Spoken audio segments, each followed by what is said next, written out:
Karon adlaw sa Lunes sa ikanapulo nga semana sulod sa tuig. Malisod ang kinabuhi. Ang atong mga adlaw na puno sa daghang mga hagit, mga problema sa pangwarta, dili pagsinabtanay diha sa pamilya, mawad-ag trabaho, mga sakit, kagul-anan, mga kahingawa. Apan ang unang pagbasa karong adlaw nagpahinumdum kanato nga ang Dios kauban kanato latas ni ining tanan, nagtanyag kanatog kahupayan ug kadasig. Karon mahinungdanon nga atong timan-an nga ang atong pagtuo diha kang Kristo Jesus wala magpasabot nga mapanalipdan kita gikan sa mga pagsulay sa kinabuhi. Ni nangahulugan kini nga sila nga nakigharong ni anang mga pagsulay gisilutan sa Dios. Hinuon, sa higayon nga dawato nato ang mga hagit ug kalisdanan, nga harungo nato sila uban ang paglahutay, makaambit kita sa mga pag-antos ni Kristo dinhi sa atong kaugalingong ginagmay paagi, sa pagdawat matag adlaw sa mga krus nga moabot sa matag tinun-an. Pinaagi sa paghiusa sa atong mga pag-antos ngadto sa kang Kristong pag-antos, gilakip nato ang atong mga paningkamot ngadto sa iya, isip halad ngadto sa Amahan. Ang Amahan mudawat sa atong halad ug maghatag kanatog kahupayan, kusog ug paglaom sa pagpadayon. Bisan diha sa atong mga kalisdanan, sa tinuod, bulahan lang gihapon kita, kay dako ang atong ganti didto sa langit. Pamalandong. Giunsa man nako pagharong ang mga hagit ug kalisdanan sa kinabuhi? Ako ba kining gihalad ngadto sa Amahan kalakip sa paghalad ni Kristo? Pagbasa gikan sa ikaduhang sulat ni San Pablo ngadto sa taga-Korinto.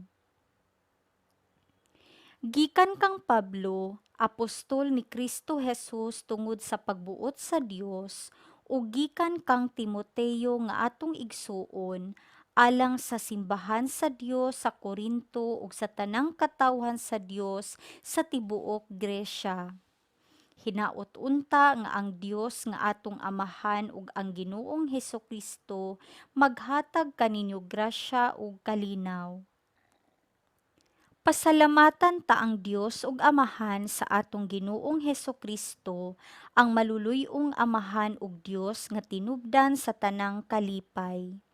Lipayon kita niya sa tanantang kagul-anan, aron kita makalipay usab ni adtong nagmasulubon pinaagi sa kalipay nga nadawat nato sa Dios. Ingon nga miambit kita sa daghang mga pag-antos ni Kristo, makaambit usab kita sa naghingapin nga kalipay pinaagi kang Kristo. Kun gisakit kami, alang kini sa inyong kalipay ug kaluwasan. Ug kun gilipay kami, angay usab kining ikalipay ninyo ug maghatag kini kaninyo kusog sa pag-anto sa mga kalisdanan nga giantos usab namo.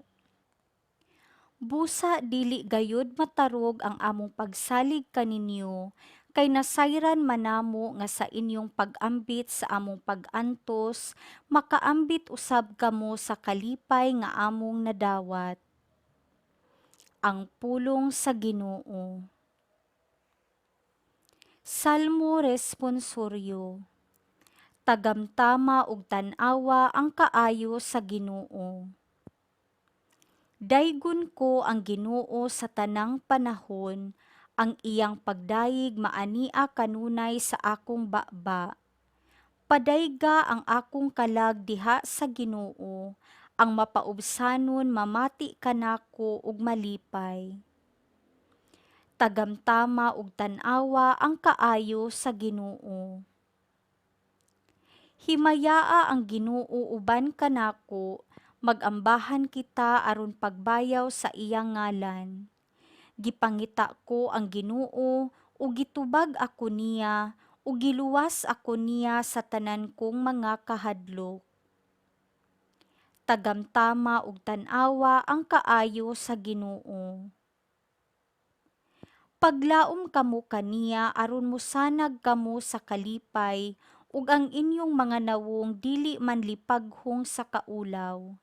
Sa pagsangpit sa nasakit nga tawo, namati ang Ginoo ug giluwas siya sa tanan niyang mga kagul-anan. Tagamtama ug tan-awa ang kaayo sa Ginoo. Ang anghel sa Ginoo nagalibot kanila nga mahadlokon kaniya ug nagapalingkawas kanila. Tagamtama ug tan-awa unsa ka maayo ang Ginoo, bulahan ang tawo nga nagadangop kaniya. Tagamtama ug tan-awa ang kaayo sa Ginoo. Pagbasa gikan sa Santos nga Ebanghelyo sumala ni San Mateo. Sa pagkakita ni Jesus sa katawhan, mitunga siya sa bungtod ug milingkod didto. Unya mialirong kaniya ang iyang mga tinun-an ug gitudloan niya sila niining mosunod. Bulahan ang miila nga sila kabo sa mga butang espirituhanon kay ila ang gingharian sa langit. Bulahan ang nagsubo kay lipayon sila sa Dios. Bulahan ang mapaubsanon kay makadawat sila sa gisaad niya. Bulahan ang nagtinguha sa pagtuman sa kabubuton sa Dios kay tagbawon niya sila. Bulahan ang maluluy-on kay kaluy-an sila sa Dios. Bulahan ang putli ug kasing-kasing kay makakita sila sa Dios. Bulahan ang naningkamot nga managdait ang katawhan kay isipon sila sa Dios nga iyang mga anak. Bulahan ang gilutos tungod sa ilang pagsunod sa kabubuton sa Dios kay ila ang gingharian sa langit. Bulahan kamo kung bugal-bugalan ug daog-daogon sa mga tawo ug butang-butangan sa tanang matang sa kadautan tungod kanako. Paglipay ug pagmaya kamo, kay dako ang ganti nga gitagana kaninyo didto sa langit. Giingon usab nila niini pagpasipala ang mga propeta nga nahiuna kaninyo. Ang Ebanghelyo sa Ginoo.